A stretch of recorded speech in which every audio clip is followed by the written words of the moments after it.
진리에 속한 자들에게 이런 제목의 말씀을 전하고자 합니다. 지난 한 주간 1월 날씨로는 20년 만에 가장 추웠다고 하는데 여러분 가정에 어려움은 없으셨는지 궁금합니다. 추운 겨울을 보낼 때마다 그래도 봄이 온다 이런 생각을 가지고 우리가 버티는데 마스크를 쓰는 일상이 계속되고 대면 예배를 드리지 못하는 상황이 이어지고 있지만 우리가 다시 모일 수 있다 이런 마음을 가지고 조금 더 힘을 내서 앞으로 나가야 하겠습니다. 요한이서는 헬라어로는 300자도 안 되는 아주 짧은 서신이고 파피루스 종이 한 장에 담을 수 있는 적은 분량입니다. 사도 요한은 그의 생애 후기에 에베소에서 이 편지를 쓰게 되었고 약 주후 90년에서 95년 사이에 쓰인 것으로 보는데 요한일서와 마찬가지로 거짓 교사들의 위험에 노출된 교회를 지키기 위해서 이 말씀을 기록한 것으로 보입니다. 요한일서와 요한이서의 가장 큰 차이점은 분량도 있지만 요한일서에는 누가 수신자인지를 언급하지 않지만 요한이서는 특정 대상을 대상으로 이 편지를 썼다는 점이 차이가 있습니다. 1절에 보니까 장로인 나는 택하심을 받은 부녀와 그의 자녀들에게 편지한다 그랬어요. 택하심을 받은 부녀, 헬라어로 에크렉테 큐리아, 자녀가 있는 경건한 어떤 여성같이 느껴집니다. 그런데 요한 3서에서는 사람의 이름을 분명히 거론하지 않겠습니까? 디오드레베, 데메드리오 이런 이름이 분명히 있는데 왜 여기서는 사람 이름을 쓰지 않았는가? 4세기 이후부터는 이것은 교회 공동체를 향한 편지다 그렇게 해석하기 시작했습니다.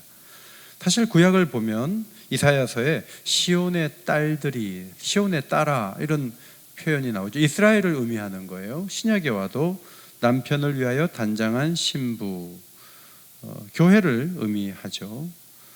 그러니까 이것을 의인화해서 그렇게 표현했는데 택하심을 받은 부녀는 이웃하고 있는 자매교회, 그 교회에 요한이 아는 교회에 편지를 한 것이다 그렇게 이해할 수 있겠습니다. 편지를 쓰는 요한은 자신을 장로라고 표현합니다. 연로한 사람이라는 의미가 하나 있겠고 또 하나는 사도적 가르침을 계승하고 있는 권위를 갖고 있는 사람 그런 의미가 또 하나 이 장로라는 의미에 담겨 있습니다. 오늘날 교인들이 뽑은 장로님들과는 조금 의미가 차이가 있어요. 1세기이기 때문에 교부 이레니우스가 사도들의 제자인 장로 이런 표현을 썼고 히에라볼리의 파피아스 감독도 안드레, 빌립, 베드로, 빌립, 요한, 야고보와 같은 예수님의 제자들을 장로로 언급을 했어요. 그래서 이 초기에는 이 명칭이 교회의 대표도 되지만 사도적 가르침을 계승하는 사람 그런 의미가 됩니다.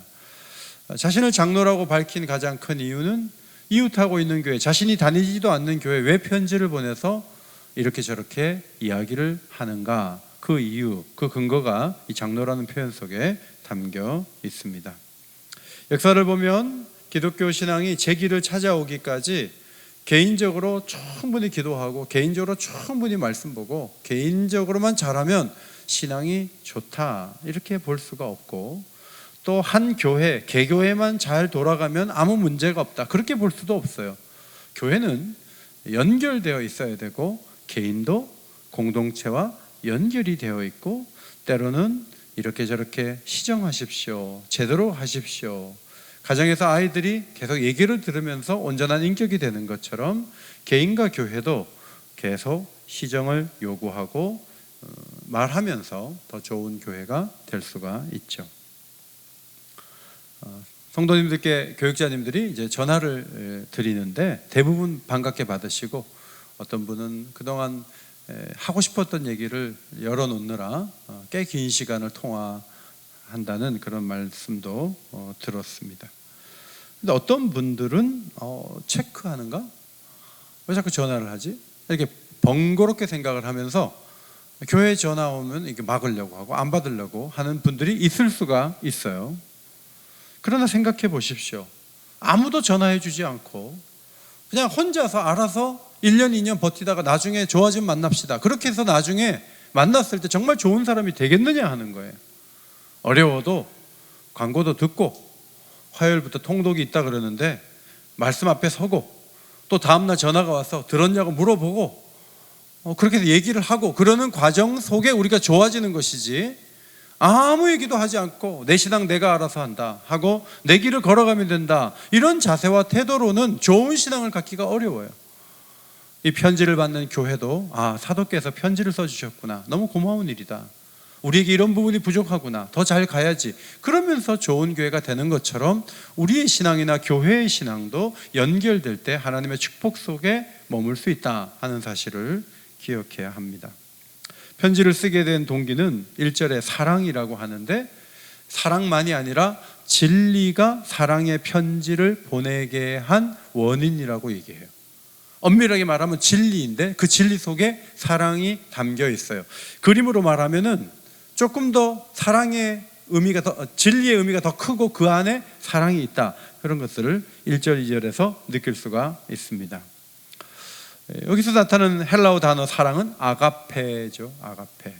여러분이 잘 아시는 조건 없는 사랑, 하나님의 사랑, 우리에게는 사실은 없던 사랑이에요. 전폭적으로 희생하고 대가를 요구하지 않는 사랑, 아가페 사랑입니다. 그런데 여기서 편지를 쓰게 된 이유를 설명할 때 이 사랑을 잘 보면, 편지를 써서 제대로 교회가 가도록 이야기를 해주고 글을 보내는 동력이 사랑이에요.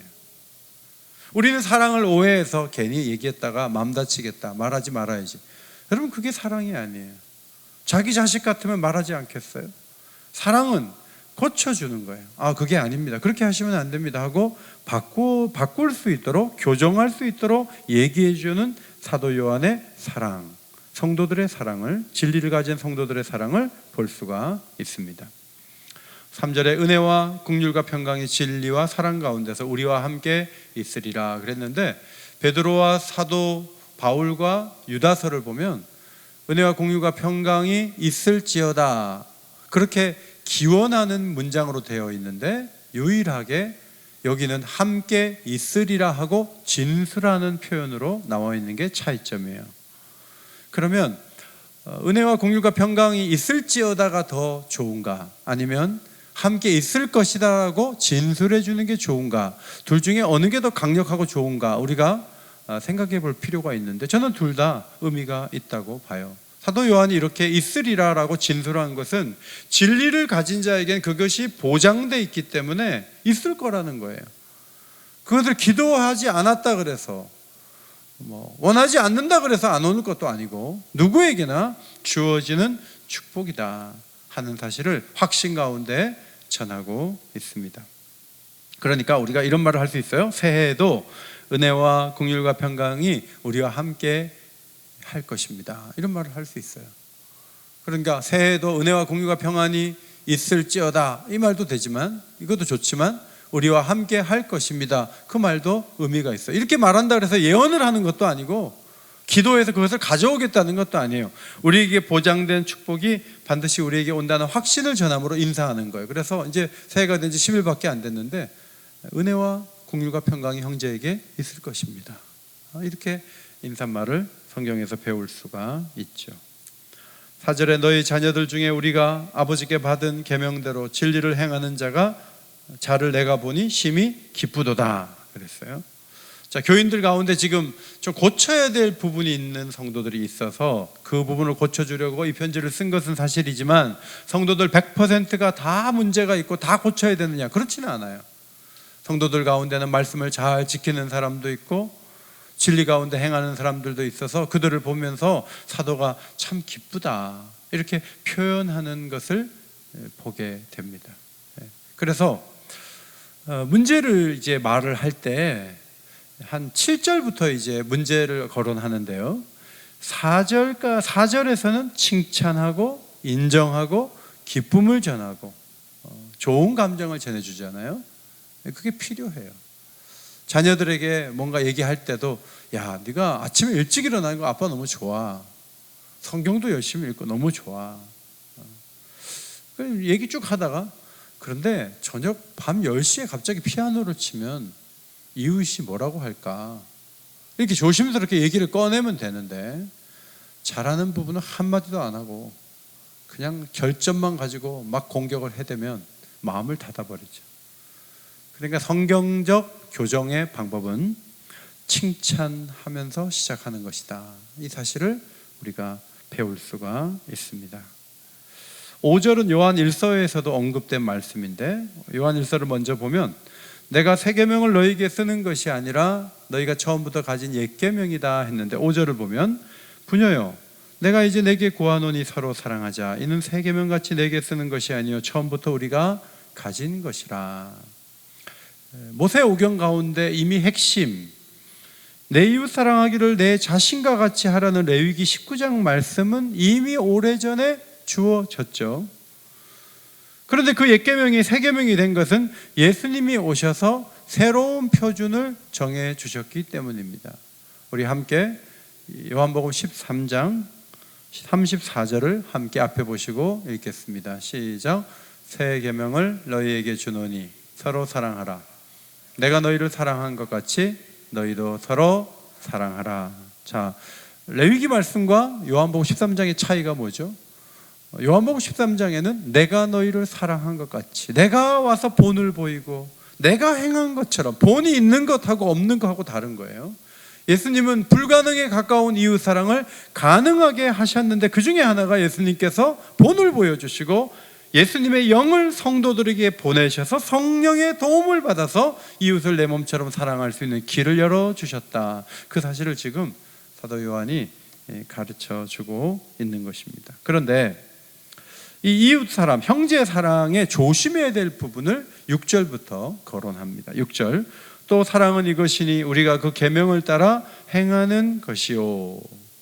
자, 형제 사랑이 뭐죠? 내가 희생하는 거요, 내가 친절하게 행하는 거요, 내가 도와주고 내가 말없이 참는 거요. 그게 형제 사랑이죠. 이렇게 생각하는 분들이 계신데, 그보다 더 중요한 사랑의 개념이 뭔가 하면 계명을 따라가면서 그것이 사랑이 돼야 된다. 계명에서 어긋나는 것은 사랑이 아니다. 그런 말씀이에요. 계명 안에 사랑이 있어야 되고 계명대로 걸어가는데 도움이 되는 게 사랑이지, 그냥 인정에 끌려서 감정에 쏠려서 그렇게 하는 것은 진정한 사랑이 아니다, 그런 말이에요. 자, 형제 사랑이 있어요. 근데 하나님의 계명이 있어요. 하나님 계명 속에 하나님 사랑이 있어요. 그럼 이것이 대립되는 개념인가? 그렇지 않다는 거예요. 하나님 사랑, 형제 사랑, 계명이 연결된다 하는 것을 보여주는 말씀이 요한일서 5장 2절이죠. 우리가 하나님을 사랑하고 그의 계명들을 지킬 때에 이로써 우리가 하나님의 자녀를 사랑하는 줄을 아느니라. 이게 다 연결이 되는 거예요.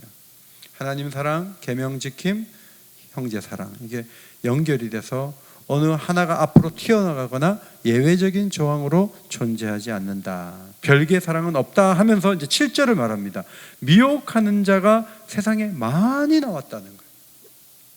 이는 예수 그리스도께서 육체로 오심을 부인하는 자라. 이런 자가 미혹하는 자요 적그리스도다 그랬어요. 교회 안에 어떤 사람들이 들어왔냐 하면 예수님에 대한 다른 입장을 가진 이들이 들어왔어요. 그래서 육체로 오신 예수님을 인정하지 않아요. 당시 철학 사상 가운데 하나가 육체는 더럽고 오염되어 있고 영적인 것은 다 온전하고 완전한 것이다, 이렇게 가르쳤어요. 그 철학 사상과 예수님의 성육신을 이렇게 융합을 해갖고 눈으로 볼 수 있는 예수님은 환상 가운데 온 것을 사람들이 볼 수 있을 뿐 환영이다, 육신으로 온 게 아니다 라고 가르쳐요. 그런 논리를 가지고 가르치면 이게 논리적인 거기 때문에 논리에 빠진 사람들은 그럴 수도 있겠다 하고 그쪽으로 빠져들어갈 수 있지만, 하나님이 자신을 계시하실 때는 논리나 자연적인 설명이나 사람들의 이론을 가지고 설명하지 않고 뭘 가지고 설명하냐면 역사를 통해 설명해요.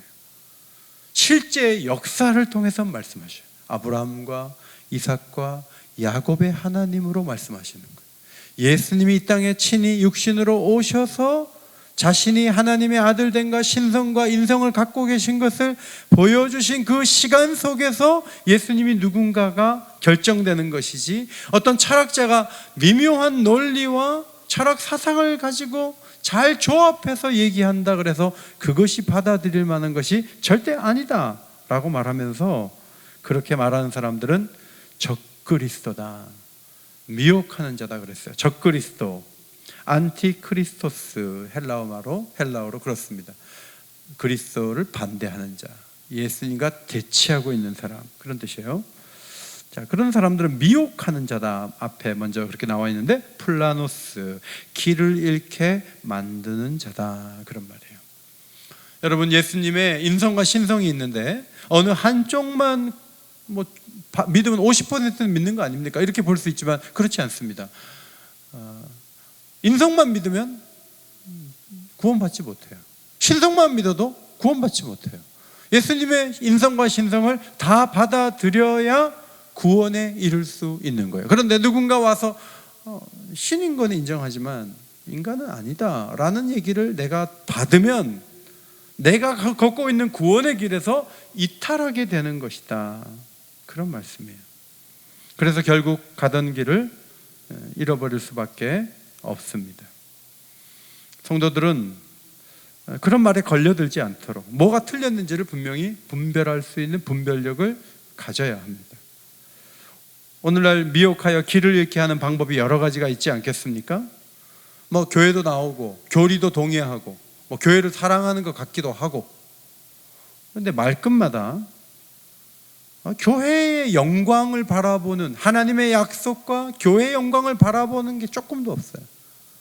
말끝마다 교회가 이래서는 안 된다, 교회가 문제다, 모든 문제가 교회에 있고 그 문제에 말씀을 전하는 목사들이 있다, 계속 그런 식으로 얘기를 해가지고 도대체 말씀을 들을 마음도 다 사라지고 교회에 갈 마음도 다 사라지고, 그렇게 얘기하는 사람들이 밥을 먹고 차를 마시고 하는 자리에 나가서 한 2시간 듣고 나오면 신앙이 절반으로 뚝 떨어지는 거예요.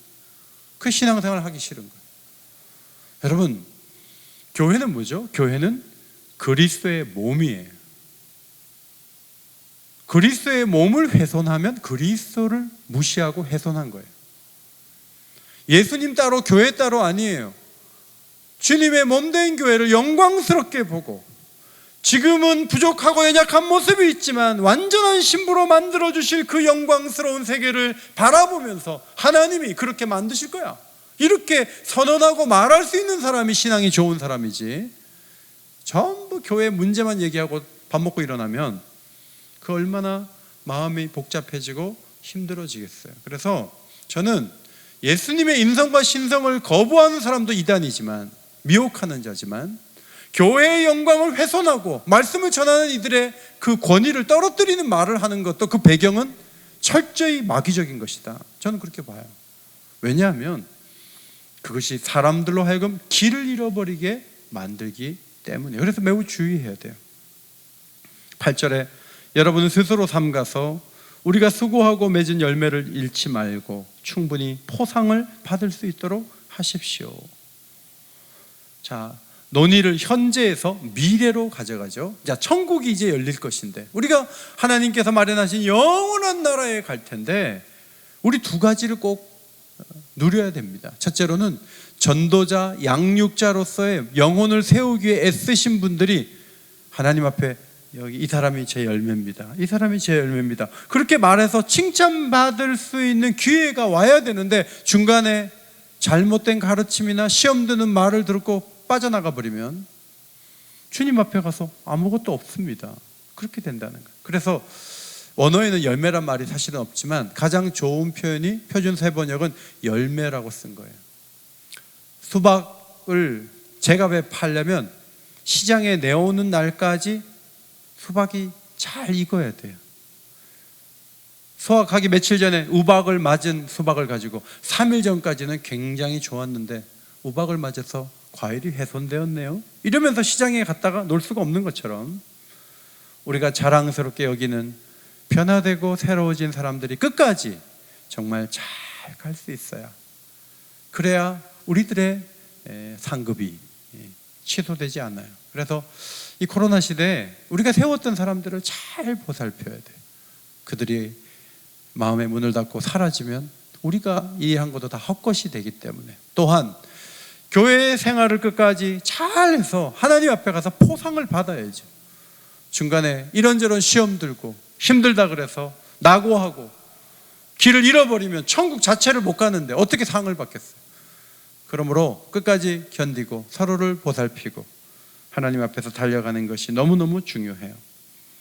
9절에 지나쳐 그리스도의 교훈 안에 거하지 아니하는 자는 다 하나님을 모시지 못한다 그랬어요.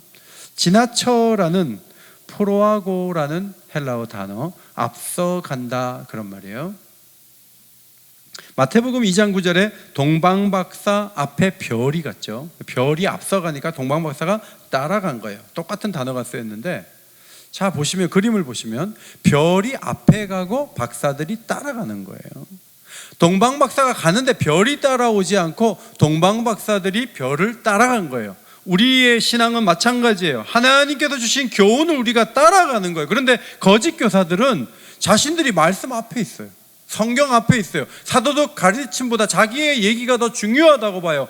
그리고 사람들을 논리로 그렇게 유혹을 해서 빠뜨려요. 그들의 심각한 문제는 무엇인가 하면 하나님 뜻대로 가지 못했다는 거예요. 자기가 앞에 간 거예요. 그것이 그들의 심각한 문제였던 것이죠. 그들은 하나님을 모시지 못한 자다, 그리스도 밖에 있는 자다, 이렇게 분명히 엄격하게 말합니다.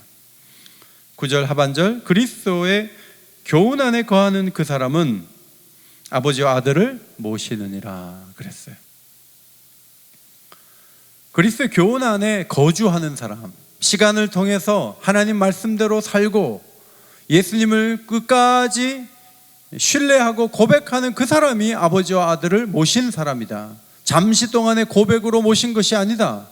거주해야 된다 하는 거예요. 그분하고 통하고 그분을 인정하고 그분이 걸어갔던 그 길을 따라가고 그분이 원하시는 모습으로 살고, 그가 아버지와 아들을 모신 사람이죠. 예수님이 누군가에 대한 핵심적 가르침은 사도신경인데, 교단과 교파는 다를 수 있지만 사도신경의 가르침의 일부를 수정하고 싶습니다. 그러면 안 돼요. 우리와 다른 가르침이에요. 가르침을 얘기하는 거예요. 예수님에 대한 입장이 조금은 다릅니다. 그래도 안 돼요. 예수님에 대한 입장이 같아야 돼요. 그래야 같은 신앙의 사람이다. 중요한 기준이죠.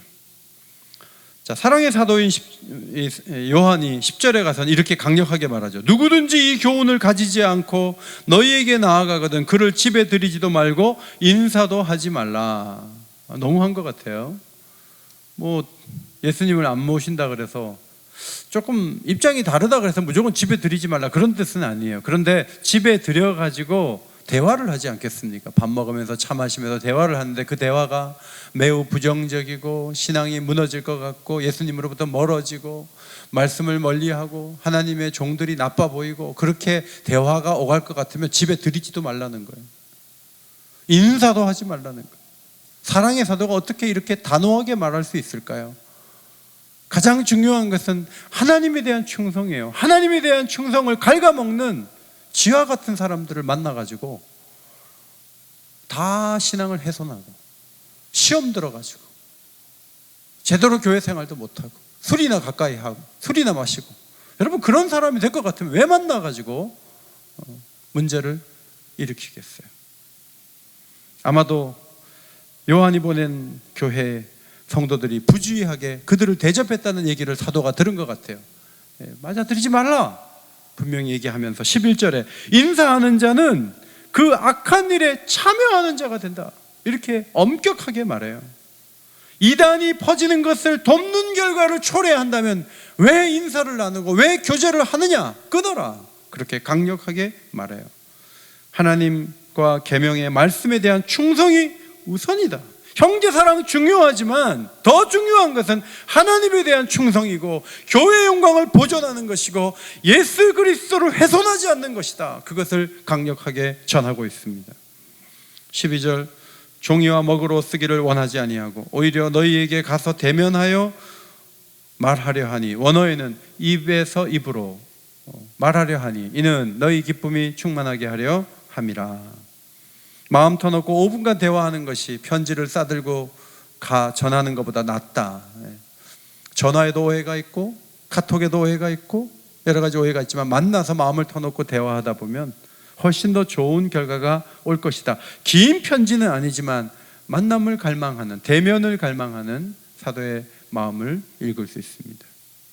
자, 우리도 2달째 교회 오지 못하고 이렇게 예배를 드리는데 카톡보다 전화보다 만나서 대화하고 만나서 예배드리고 만나서 찬양하는 게 훨씬 좋죠. 아름다운 소통이 있을 그날을 바라보면서 만남을 기대하는 그런 생각을 이 말씀을 보면서 가질 수가 있겠습니다. 13절, 택하심을 받은 내 자매의 자녀들이 내게 문안하느니라. 내 자매의 자녀, 13절의 이 말씀은 1절과 좀 비교가 되죠. 1절은 택하심을 입은 부녀와 그 자녀죠. 그러니까 요한이 출석하지 않는 저쪽에 있는 자매교회의 성도들을 말하고, 이쪽에 있는 내 자매들은 요한이 출석하는 교회의 자매들이 문안한다, 그렇게 이야기를 하면서 편지가 마무리되었습니다. 말씀을 정리합니다. 첫째, 누군가 연락을 주고 바른 길을 제시하는 것을 고맙게 여기십시오. 나는 혼자 있는 게 좋다, 누구도 나에게 전화하지 말라, 그러지 마세요. 물론 요새는 피곤하게 하는 전화가 많아요. 그래서 골라서 받기도 하지만 교구 목사님의 전화인 줄 알면서도 안 받으려고 하면 안 돼요. 제 전화를 피하시도 마세요.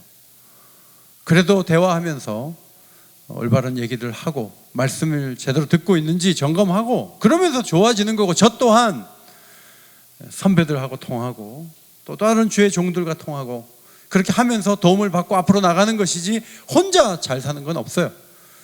어제도 우리 김영철 목사님 돌아가실 때 사진을, 제가 장례식 사진을 봤는데 거기 성실교회 목사님 말씀 전하시는 모습이 나와서 제가 한 장을 보내드리면서 그때 감사했다 그랬더니, 그 선배 목사님이 코로나 이후에 교회가 어떻게 될 것인지 그런 PDF 파일 자료들을 제게 많이 보내주셨어요.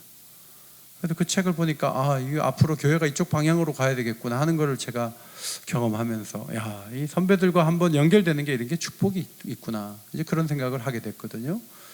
서로 연결돼야죠. 어렵고 힘들어도 서로 연결되면서 더 좋은 길을 갈 수 있다. 두 번째, 약점을 말하기 전에 좋은 부분을 표현하는 것은 성경적인 사상이에요. 7절 앞에 4절이 있음을 기억하세요. 칭찬하는 거예요. 그렇게 무가치하고 그렇게 상대방이 아무것도 아닌 사람이겠습니까? 다 유익하고 도움을 주고 요긴한 사람들이 아니겠습니까? 참 고마운 사람이란 걸 먼저 말하고, 당신을 이렇게 볼 때 내가 너무 기뻤다고 말하고, 그리고 잠시 있다가 이 부분을 한 번 더 생각해 주면 좋겠다, 그렇게 표현하는 것이 더 효과적이고 더 좋은 길이다 하는 것을 성경에서 배웁니다. 세 번째, 계명의 핵심은 사랑이지만 모든 사랑이 계명을 따르는 것은 아니라는 것입니다. 아까도 말씀드린 것처럼 하나님의 계명에 대한 충성이 우선이에요. 진리가 훼손되는데, 교회 이미지가 망가지는데 왜 만나냐는 거예요. 그게 이웃 사랑이 아니에요. 만나가지고 결국은 신앙생활을 못할 정도로 막 혼돈이 오고 힘들면 못하러 만나요. 그럴 필요가 없어요. 단절해야 돼요. 하나님 뜻 가운데 가는 게 필요해요. 그래서 우선은 하나님에 대한 그 사랑, 계명에 대한 순수함, 교회의 영광, 이걸 지키는 게 중요해요. 네 번째, 그리스도의 인성과 신성을 부인하는 것은 미혹이며 대적하는 거예요. 자, 예수님에 대한 입장이 다르다, 그럼 이단이에요. 누가 봐도 이단이에요. 그럼 교회에서 분명히 가르쳤어요. 그런데 자신이 괜찮다고 생각한 것이지, 교회는 절대 안 된다. 사랑의 사도지만 거기서 넘어간 사람은 하나님을 모신 자가 아니다, 하나님도 예수님도 모르는 사람이다 라고 분명히 말했어요. 그러니까 이 기준을 지켜야 돼요. 몰몬교, 왜 잘못된 것입니까? 몰몬교, 예수님이 천사라고 얘기해요. 제7의 안식교, 예수님은 천사라고 봐요. 그러니까 예수님을 하나님의 아들로 보지 않아요. 어떻게 그들이 우리와 함께 갈 수 있어요? 그들은 이단이에요. 통일교, 예수님의 육의 부활을 부인해요. 영이 중요하다고 말하면서 결국 문선명이를 앞세우지만 그도 90세가 넘어서 죽었어요. 통일교가 지금은 힘을 못 쓰고 있지만 역시 예수 그리스도에 대한 다른 생각을 갖고 있어요. 하나님의 교회, 그리스도의 인성을 바라보면 구원이 없다고 가르쳐요. 재림주 안상홍의 신성을 바라보면 구원이 있다고 가르쳐요. 어떻게? 교회에서 분명히 배웠잖아요. 말씀에서 배웠잖아요. 안상홍에게 신성이 있고 예수님의 인성을 바라보면 구원이 없다고 하는데 어떻게 그 교회에 가서 자리에 앉아 있을 수 있느냐 하는 거예요. 뭘 배운 거예요? 예수 그리스도에 대한 분명한 기준, 이걸 강하게 붙잡아야 돼요. 신천지 그리스도의 신성을 믿지 않아요. 삼위일체 다 부인해요. 이만희가 성령입니까? 아니 어떻게 그 자리에 앉아 있을 수 있는 거예요? 어떻게 그 가르침을 받을 수 있는 거예요? 교회 권사님들이 거기 가서 앉아 있다는 건 너무나 놀라운 일이에요. 어떻게 그럴 수 있어요? 교회에서 뭘 배운 거예요? 예수님의 인성과 신성을 부인하면 이단이다. 마음에 꼭 새기세요. 그리고 어떤 얘기를 하더라도 이거 이단이구나. 냄새가 나면 일어서야죠. 갈라서야죠. 교제를 끊어야죠. 코로나 이후에 대형 교회들이 많이 문을 닫으면 그 대형 교회들을 살 수 있는 재력을 가진 단체는 이단들이에요. 그럼 빠르게 이단 교회들이 대형 교회를 살 수가 있어요. 그래서 더 이단이 득세를 할 것이다 라는 예상되는 그런 글도 있어요. 우리의 신앙을 잘 지켜야 됩니다. 은혜를 바라보고 교리를 잘 지켜야 돼요. 다섯 번째, 신자가 미혹으로 무너지면 전도자의 열매와 무너진 자의 상이 다 사라져요. 코로나 시대에 모두를 보살펴야 되고 한 사람도 놓치지 말아야 되는 이유는 우리가 주님 앞에 가서 이 사람이 열매입니다, 이 사람이 나의 열매입니다 라고 말을 해야 될 거 아니에요. 그러려면 지금 잘 있는지 못 있는지 전화를 해봐야죠. 연락을 하고 상황을 살피고 기도해 주고 끝까지 잘 데리고 가야 돼요. 그리고 과거에 그렇게 많이 헌신하고 봉사했는데 중간에 길을 잃으면 상은 하나도 없어요. 천국에 들어가는 것이 불분명한데 어떻게 상이 주어지겠어요? 끝까지 견디며 나가야 돼요. 여섯 번째, 그리스도의 교훈을 따라야지 다른 이론을 앞세우면 안 됩니다. 교회 와서만 성경이 앞세우면 안 되고, 여러분 대화 속에 하나님 말씀을 먼저 나누세요. 묵상을 나누세요. 어떤 집은 가정 예배도 드리고 카톡방 만들어서 서로 묵상을 나누고 하나님 말씀을 앞세우는 가정이 아니겠습니까? 하나님 말씀이 예배 외에는 읽혀지지 않고 거론되지 않는다면 우리는 우리의 생각을 앞세우고 주제를 앞세우는 사람들이에요. 그렇게 가서는 곤란해요. 말씀이 늘 앞서 있어야 돼요. 묵상을 하더라도 저녁보다 아침이 좋을 거예요. 하루 종일 이 말씀을 묵상하고 말씀을 따라가야죠. 별을 따라가듯이 말씀을 따라가는 게 중요해요. 마지막 일곱 번째, 유혹을 위해 접근하는 이들을 분별하십시오. 그리고 완전히 단절하십시오. 교회를 등지고 싶은 마음을 들게 하는 사람들과의 교제를 이제는 정리해 주십시오. 이것은 우리의 선택의 문제입니다. 요한일서는 짧지만 매우 중요한 성도들의 태도와 분별력을 가르쳐주는 중요한 말씀입니다. 이 말씀을 따라가면서 이 한 해도 정로로 걸어가시고 진리 안에 있는 자에게 주시는 은혜와 긍휼과 평강이 여러분에게 가득하시기를 간절히 소원합니다. 기도하겠습니다. 하나님 감사합니다. 사도의 글을 통해 교회를 세우는 교리의 소중함과 함께 형제 사랑에 대해서 알게 하시니 감사합니다. 진리의 빛을 따라가게 하시고 계명 안에서 이웃을 사랑하며 더 나은 모습으로 함께 주님 앞에 설 수 있도록 우리를 인도하여 주옵소서. 감사를 드리며 예수님 이름으로 기도하옵나이다. 아멘.